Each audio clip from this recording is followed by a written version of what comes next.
Hi, I'm Lynn Forbes, co-founder of WOA Network, Women Honoring Our Age. And I'm really excited to be here today with Paola Gianturco. Paola is the author of a number of books, but the most recent one is Grandmother Power, a Global Phenomenon. I love this book so much. The photographs, the intent of grandmothers being activists throughout the world.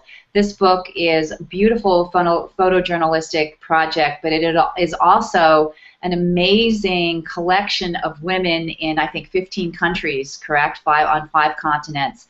Grandmothers who are making a difference in their own communities and in the world. Paola, tell us about how you got to do this project. How did we get here?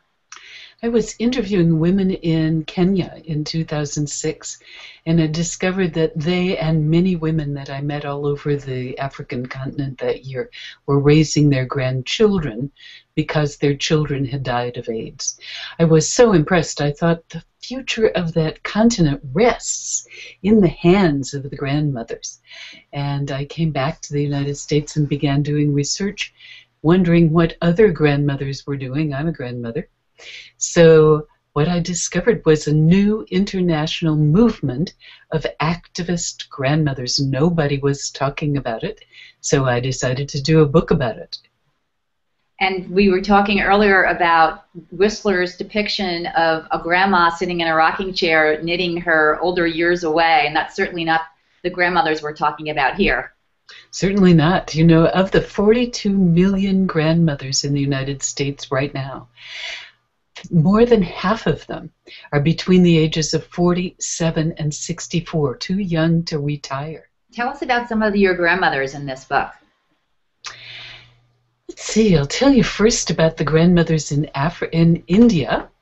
I visited the Barefoot College in Rajasthan. Rural, illiterate grandmothers go to school there to learn how to be solar engineers. And then they go back to their villages and bring light where there has never been light, and everything changes. For example, midwives can see to deliver babies in the middle of the night. Children can study without getting black lung disease because they are not any longer by kerosene lanterns. Sometimes people can charge their cell phones and do electronic banking. But failing that, for sure, now they have electricity to run refrigerators, which they've never had before. The UN got drift of the work that the Indian grandmothers were doing. They went back to teach more and more Indian grandmothers at the Barefoot College and began sending grandmothers from all over the developing world. When I was there, there were also 20 African grandmothers who arrived from 10 African countries. Today, there are 45,000 households all over the developing world who have solar electricity thanks to grandmothers in 65 countries. Wow, that is just unbelievable, unbelievable. So this isn't what you have always done. Tell us a little bit about what brought you to this point where you started to work on these books, because your other 4 books are also about women and the change that women can affect in the world. So how did you get to this point? Oh, I had a 35-year career first in corporate communications and marketing and advertising and public relations. And on top of that, in the last year or so, I was also teaching women in leadership at Stanford.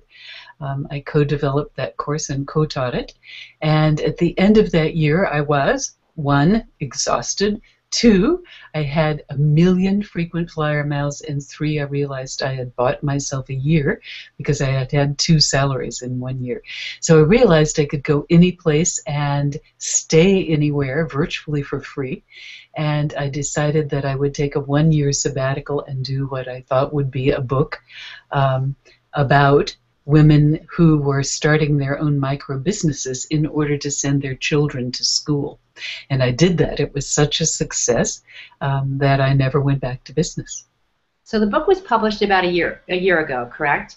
Grandmother Power was published a year ago.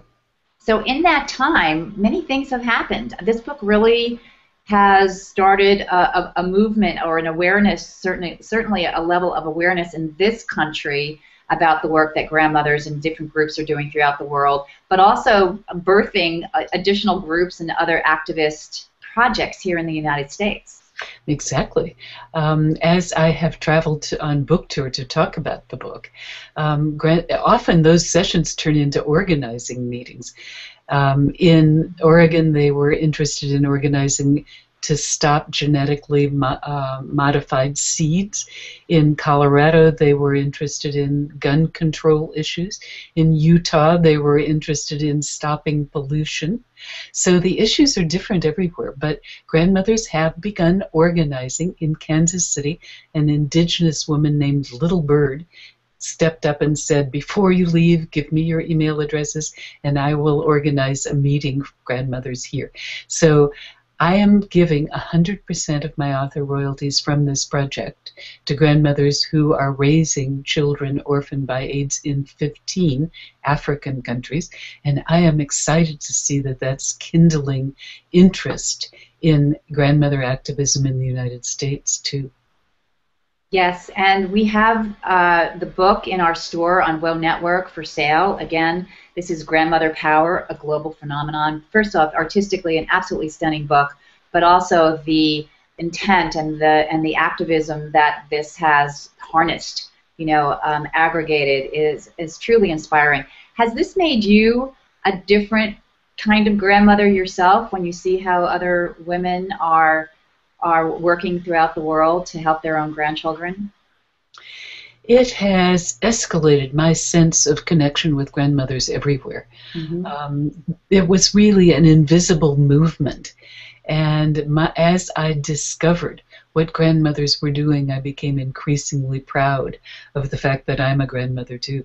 I mean, it is a great blessing to have grandchildren all by itself, but it's also really nice to discover that I'm part of an informal movement of grandmothers literally everywhere who are worrying about the same things I am, which is how to make a better future for these children. How many grandmothers are there in the world again? Well, in the United States alone, there are 42 million. In the world, there are 416 million. Yeah. More grandmothers than there have ever been. They are younger than they have ever been, healthier, better educated than they've ever been. And of course, the boomers, who are not just in the United States, came of age in the 60s. So they know how to change the world because they did. A little bit. What's next? I know there's an exhibit in Grand Rapids. There is an exhibit in Grand Rapids. It's opened last month and it will be there through February. I'm very excited about this exhibit. It's full, and it is accompanied by community programs that engage grandmothers in grandmother power lunches, for example, and all kinds of programs such as Bring Your Grandchild to volunteer with you. Special projects that they have invented to engage grandmothers in the communities. The exhibit will travel all over the United States and Canada and Europe after February when it closes in Michigan.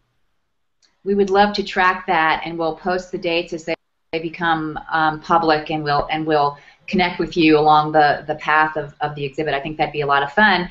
And perhaps we can even invite people to meet at the exhibits and meet each other in their own communities. That would be lovely. Great. It would be lovely.